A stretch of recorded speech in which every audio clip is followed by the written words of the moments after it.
Iya, tadi pagi waktu di gereja sempat ngobrol sama teman tentang hari ini ya.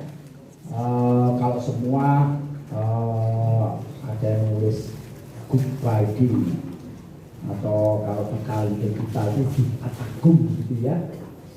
Terus ternyata banyak yang nggak ngerti Jumat Agung itu apa tuh? Jumat yang Agung.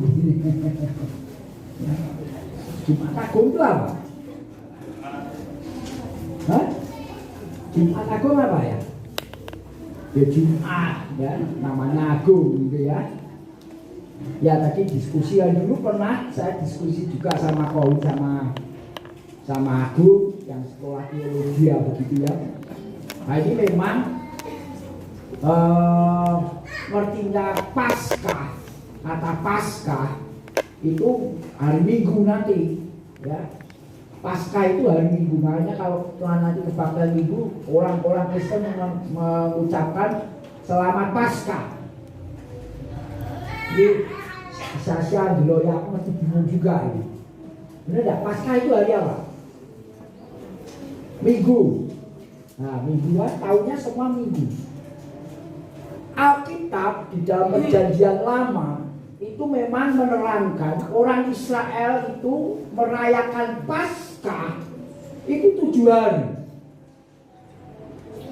Tidak 1 hari, tapi 7 hari itu perintah Tuhan. Ya, makan roti tak beragi itu 7 hari mereka, tidak sehari.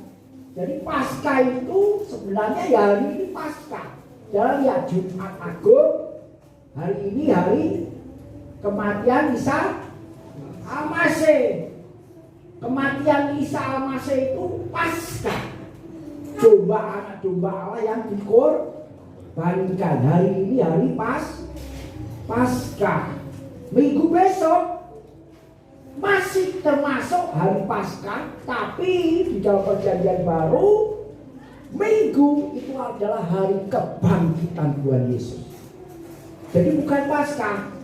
Jadi kalau minggu besok kita ngomong selamat Paskah itu salah, tidak pas. Yang tidak pasnya kenapa?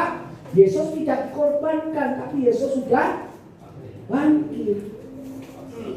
Jelas ya? Ya, jadi hari ini kalau nanti setelah kebaktian boleh saudara ngomong selamat Paskah. Ya, selamat Paskah, hari ini Paskah. Ya, kenapa? Karena anak domba yang disembelih Yesus mati disalibkan. Ya, jadi ini jelas sekali peristiwa ini memang peristiwa sangat-sangat besar. Saya tiap tahun ini kalau khotbah Paskah ini harusnya menjadi perenungan saudara semua ya. Tadi di belakang sana saya dengarkan pujian yang kita ambil hari ini. Sebenarnya udah komplit gitu, kalau ngomong Paskah. Dan jadi memperhatikan ya lagu-lagu yang dinyanyikan. Itu komplit semua. Apalagi yang lagunya yang dinyanyikan Andre tadi itu luar biasa loh, itu kewajuannya. Tangan yang dipaku, itu menebus perbuatan kita. Kepala yang mahkota itu menebus pikiran kita. Alkitab dengan jelas mengatakan kita semua ini dibeli dengan harga yang sangat mahal.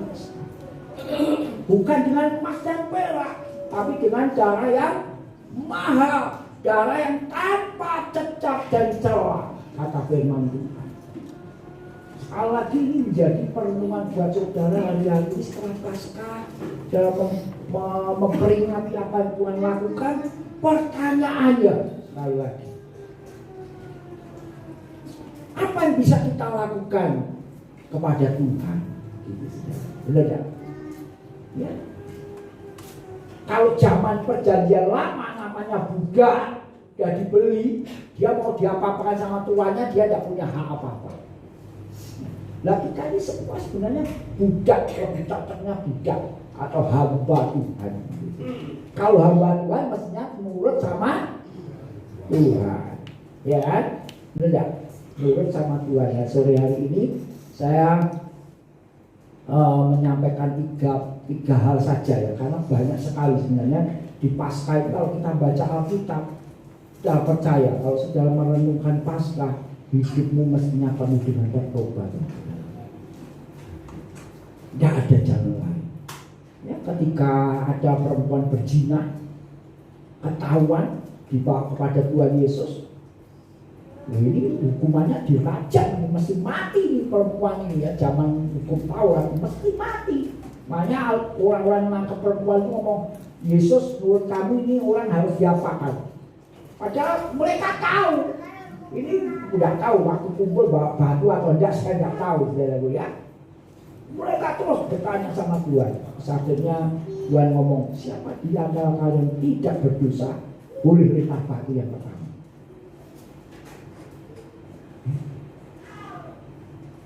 Semua pergi, dari yang tua sampai yang muda, mereka pergi semua karena mereka tahu mereka berdosa.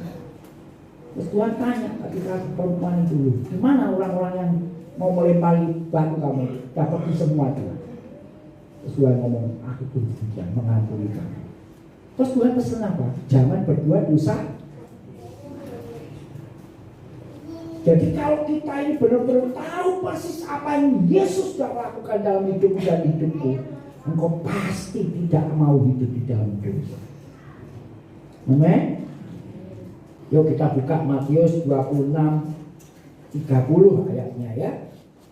Ini teladan yang Yesus berikan kepada kita, dan ini menjadi pesan buat setiap kita ya.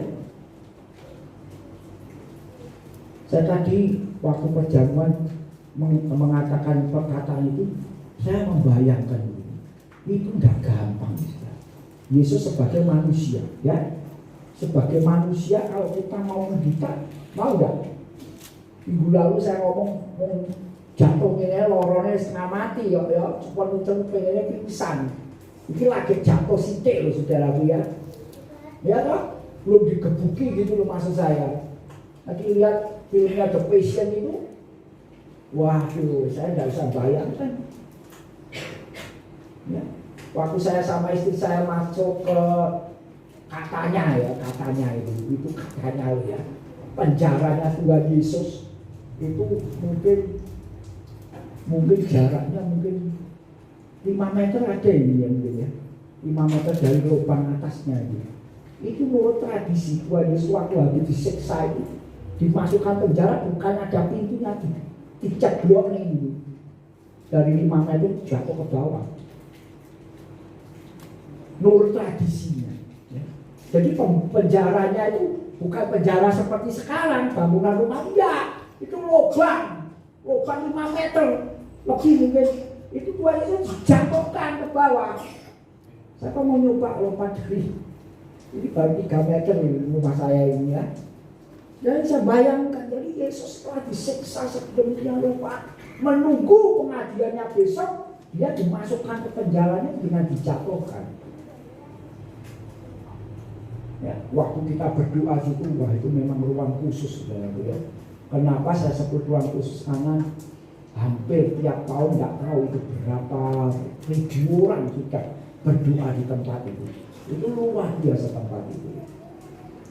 Jadi kalau kita berdoa di sana, kita bisa menangis karena mereka menggambarkan ini Yesus. Ya katanya juga sih di temboknya itu ada merah-merah ini bekas darah Yesus katanya lihat. Tapi kita memang merasakan satu tempat ruang yang khusus. Begitu kita masuk, kita berdoa itu, wah hadirat Tuhan begitu luar biasa.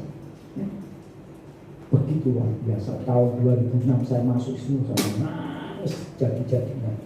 Tahun 2017 saya pergi sama istri saya masuk ruang sana. Itu tempat yang khusus, ya. Sekali lagi, kalau kita mengingat Paskah, percaya hidupmu dan hidupku pasti penuh dengan pertobatan. Itu yang pertama. Yang kedua, ini yang tidak masuk akal yang Tuhan teladan kepada kita, ya, ditulis di dalam Matius 26 ayat 30 itu ya. Sesudah menyanyikan nyanyian pujian, pergilah Yesus dan murid-muridnya ke bukit Zaitun. Ini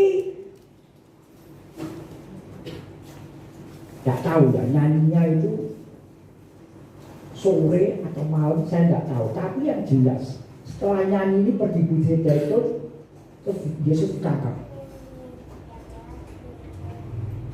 Kalau saudara membaca Alkitab, saudara tahu persis peristiwa ini. Tinggal beberapa jam kemudian Yesus ditangkap.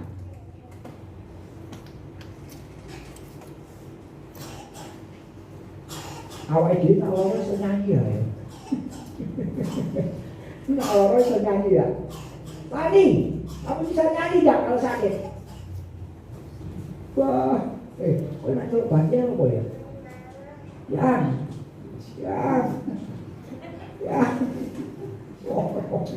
Bisa nyanyi. Saya juga itu. Ya semua kita ini ketika dalam sakit susah untuk nyanyi, bener gak? Orang saloro lah. Pakai sumpah hatinya nyanyi ya tak? Makanya orang Kristen itu memang kadang-kadang memang sok gitu ya. Nyanyi dalam suka duka bukan tetap tersenyum prak. Gaya nih dalam suka dan duka tetap tersenyum. Dia sosial. Nah, itu lagu sekolah zaman kuno. Itu benar mereka yang ngalami bisa nyanyi itu saudara. Kalau tidak ngalami tidak bisa. Mereka yang di pedalaman, yang penginjilan, yang mengalami tantangan, mereka bisa nyanyi itu. Dalam suka duka bukan tetap tersenyum. Itu yang ngarang lagu ngalami. Prakteknya uangnya. Nah ini teladan yang Yesus berikan, yang mengumpulkan muridnya, malam setelah perjamuan mereka terus nyanyi. Kemarin kondisi ini di dalam malam ini saya sampaikan. Terus Colin bertanya gini, nyanyinya apa ya? Ini kuncinya grade minor atau mayor ya? Aku pengen ngerti Tuhan nyanyi apa waktu itu. Herod, dalam penderitaan apa yang kau nyanyikan? Tuhan, mengapa ini terjadi padaku?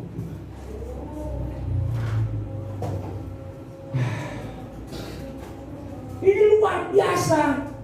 Tahu persis, Yesus tahu persis habis ini ditangkap loh. Kalau ditangkap tolong lupa saudaraku.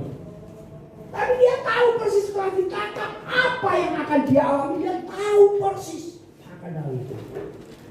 Tadi dia memberi teladan kepada murid-murid. Yuk kita menyembah Bapa di surga. Yuk kita memuji Tuhan.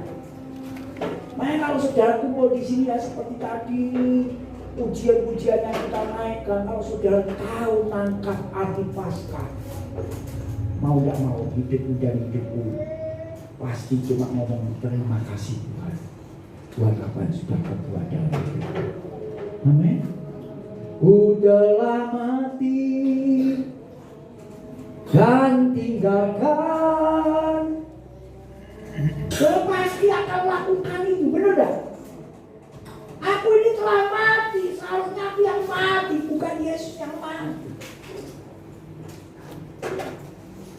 Ku telah mati dan tinggalkan cara hidupku yang lama. Nah kalau sampai detik ini hidup kita dengan hidup cara yang lama, bohong ya tetap bohong. Melakukan dosa ya tetap melakukan dosa. Itu artinya kau tidak sadar penuh-penuhnya apa yang Yesus telah lakukan.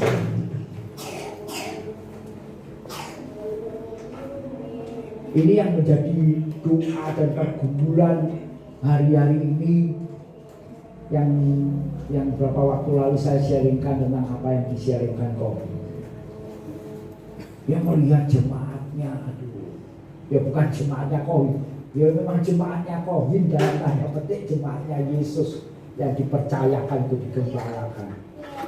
Isinya aduh Tuhan menyedihkan sekali. Banyak yang menyedihkan. Kemarin waktu ulang tahunnya Kohim itu saya sempat ngobrol sama Om Yu. Ya ini jadi perguruan gereja dia ini. Orang gereja ini lah tahan, tidak. Kulit sini enak, ya. Sing ra enak ditinggal. Orang kono gak enak balik meh. Gereja kok makan ini. Tidak mau hidup yang pertobatan, tidak mau dididik, tidak mau diajar, tidak mau hidup dalam pertobatan, pasti jadi Kristen yang andal. Jadi menyedihkan sekali. Nah, hari ini kalau kita memperingati Paskah, pastikan hidupmu mau menurut teladan guru. Amin. Kalau menghadapi tantangan, naikkan pujian penyembahan kepada Tuhan. Tidak gampang, tapi bisa. Kalau engkau mau, benar tidak? Ya. Saya pernah dulu waktu saya cerita di sini ngantar istri saya hari apa gitu, lupa saya. Aku tumben nyetir mobil, boyok kok orang setengah mati. Ya, nyetir mobil terus saya berhenti di KFC Pandanaran sana, saya buka pintunya, saya senang-senang. Boyok mobil, kempang-kempangnya tidak seperti biasa ya. Saya senang-senang dulu, dia tetap lorong. Akhirnya sampai Karanganyar ini, saya masuk kamar sana, waduh, saya muling-muling saudaraku ya. Muling-muling 2 jam ternyata, tak pikir diletok. Pasku terus kebus, goro-goro nahan sakit. Mau pingsan, ya iso pingsan jelalai. Biasanya nak loro pingsan enak, lari-lari dilet gitu saudaraku ya. Iki ra iso. Sampai wah, Tuhan. Saya berdoa, saya bahasa Arab. Saya tapi dalam nama Yesus, orang juga. Waduh Tuhan, tolong Tuhan, tolong Tuhan. Tuhan mulai sakit. Pikir harus rumah dokter nih mesti. Saya WA kakak saya, kalau mantunya aku dokter nih. Saya pergi pagi Wiloso sana langsung BD. Dokter si teman tekoni, Bapak pernah ya, Bapak ya, pokoknya jawab tidak tak disuntik pun si muda. Mari ngono saudara. Sakitnya saya disuntik. Wah, sakit hilang lorong ini. Wah, senang saya. Ternyata itu batu ginjal saya turun katanya ya. Turun katanya loh, saya udah lihat. Waduh, lorongnya. Itu baru 2 jam. Saya sudah berdoa, tapi kok nyanyi saudaraku. Nyanyi, aduh, nyanyi nih. Nyanyi, aduh. Tuhan, tolong Tuhan, tolong nyanyi nih, kuih betul nih. Orang iso nyanyi, oh aku memuji kebesaran, omong kosong. Tapi Yesus Tuhan bisa mengajak murid-muridnya kumpul, kita nyanyi. Ada Yesus tahu posisi kita lagi ditangkap dan di penjara, disiksa, digebuki, disalib matinya. Ini luar biasa sekali. Jadi sore hari kita dengar firman, yuk kita praktek, benar enggak? Nah saya itu tidak bisa bayangkan Paulus dan Silas baca orang Alkitab itu pada digebuki loh saudara, digebuki di balang watu, enggak ngerti kok digebuki ya kan? Pada digebuki lo boleh penjara. Loro kabeh ndak digebuki. Loro ndak. Loro pinter benar loro tak gebuki wae iki. Buktine loro ora nak digebuki saudara ya. Ini digebuki. Pada digebuki lo boleh penjara apa yang dilakukan Paulus dan Silas? Meneladani Yesus, benar ya? Ya ingat kok guruku biar walaupun ngeri. Bukan hanya digebuki Tuhan Yesus, benar-benar tidak digebuki. Nah digebuki ini yang mending saudaraku ya. Mungkin memar-memar ya, tapi nak rendah yang membuat saudara digebuki ya kan. Tapi kalau Yesus kan dicambuk. Dan saudara tahu kan cambuknya itu, wah kalau lihat memang mengerikan saudaraku ya.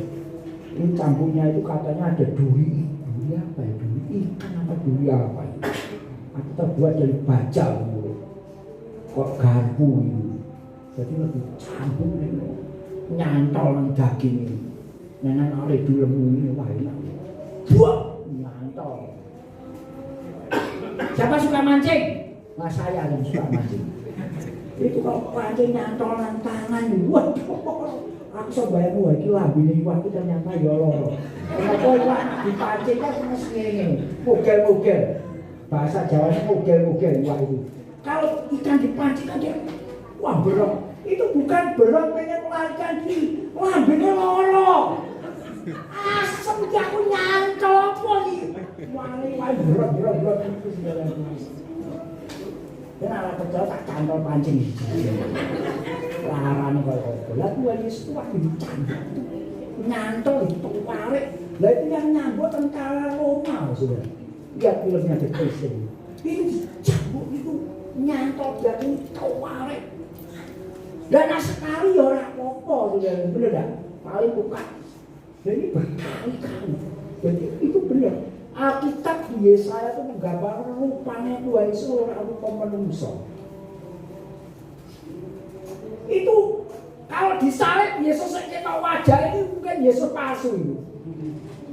Yang asli itu udah nggak berupa orang dia dipukuli loh. Kalau kata ditinju, nak ditinjunya orang biasa ya orang apa ya dia. Nah ini nanti minggu tentara mesti merempul lah, bener nggak? Tinju motornya kuat, biru, bener gak? Tinjunya kuat, atau gede gak? Nah percaya coba adewe kuat, kupingmu kuat, iya aja sama campur udah, memet semua daripada Yesus waktu disalib digambarkan dengan jelas rupanya sudah orang gak bisa pandang lagi Yesus. Tapi sebelum itu Yesus bisa memuji-muji Tuhan. Loh Tuhan memuji Tuhan. Ini Yesus sebagai manusia yang memuji Bapa. Dan kalau disakiti orang bisa ya ampuni. Rodok angel Tuhan. Kita kan harus jujur bener ya. Ya lu ya. Kowe gampang ngampuni dhewe ya. Gede-gede. Angel, rada angel. Apalagi cewek biasanya agak susah. Wong lanang yo ono sing juga ya. Susah mengampuni.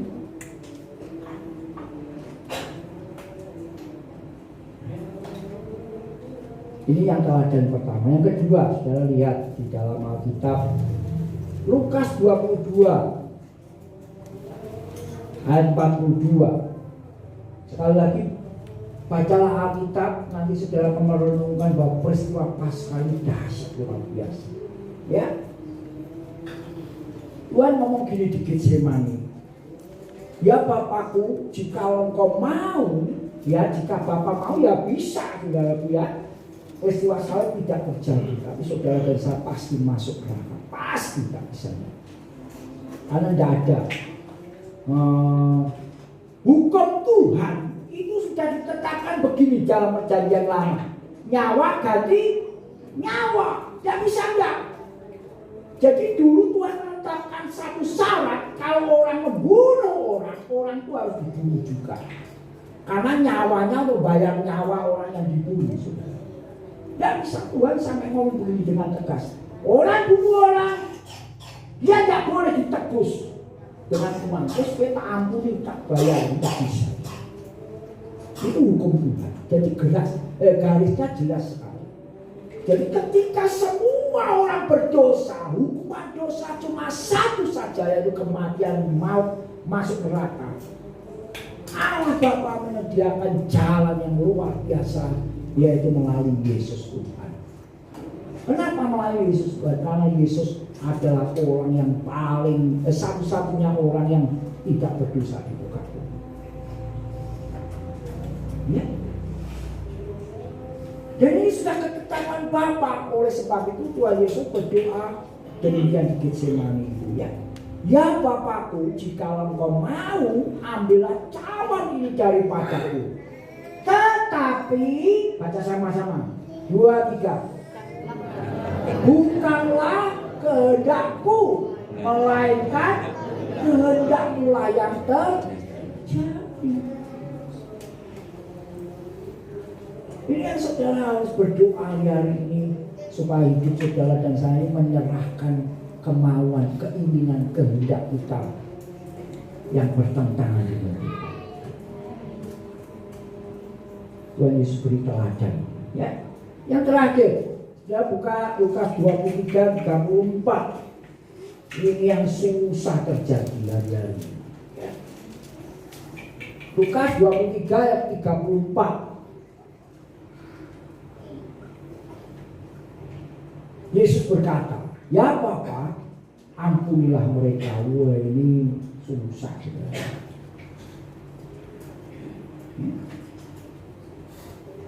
Kalau kita mengampuni orang yang baik kepada kita gampang, benar tidak? Ya. Tapi kalau kita mengampuni orang yang waduh, aku bilang wajah sudah gelem. Puji mesam-mesam. Saya lihat dari sini kan. Susah. Mengampuni itu paling perkara yang susah bagi manusia. Tuhan Yesus ngomong begini, kalau kamu berbuat baik kepada orang yang berbuat baik kepadamu, itu tidak jauh beda dengan pemungut cukai pada waktu itu Tuhan. Sama orang-orang berdosa itu kamu tidak ada bedanya. Makanya Tuhan Yesus memberikan hukum yang baru. Ampunilah musuhmu. Wah, ini susah. Bujune dhewe anyar ngampuni ya musuh. Musi aku lirik muji wedi dhek.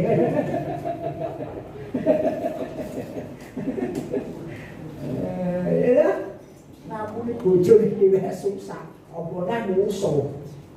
Oh, berarti nak bojone dhewe ora iso diampuni, berarti musuh bojone, musuh dalam selimut.